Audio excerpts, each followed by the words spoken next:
meet along the way. Absolutely. Without a doubt. I think we can all think of that one friend that was your go-to person in your childhood. And having them not only made school more fun, but it's also supportive when you need it. Yeah, but for some kids, it's really hard to make meaningful relationships and friendships. So Dr. Laura Saunders from the Institute of Living is here to tell us what we can do to help our kids make friends this school year. So, hey, Doc, how are you? Happy Wednesday. Hello, friends, and happy Wednesday. So this is not an easy subject to talk about. I mean, we want our kids to go into school, and we want them to make friends and be socially accepted, but sometimes that's not so easy. Yeah, why is it so hard for some kids?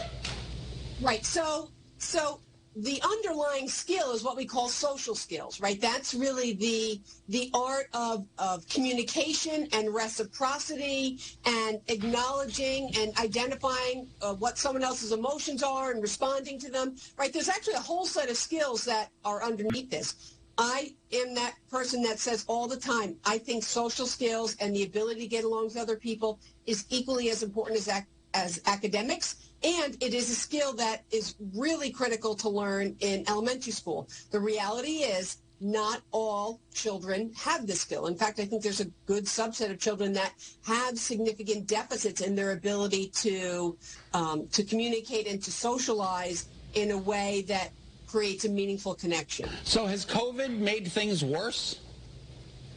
I definitely think COVID it had a negative impact because if you think about the beginning of this school year, right? So the beginning of this school year is for the most part what we'd consider a typical year, but this is the first one in, 2 or 3 years. So if you're a young child, if you're a child under 12 or 13, 2 or 3 years out of the course of your life is a huge chunk.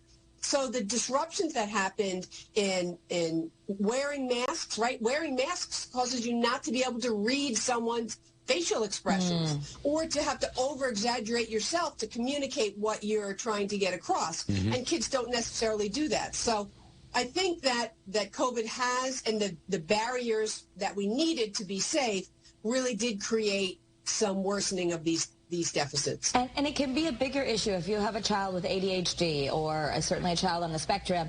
For those kids, the emotional dysregulation or the noise in their head, sometimes it's even harder for them. So they might be a little delayed. That's something parents need to understand. They might be a little behind their peers.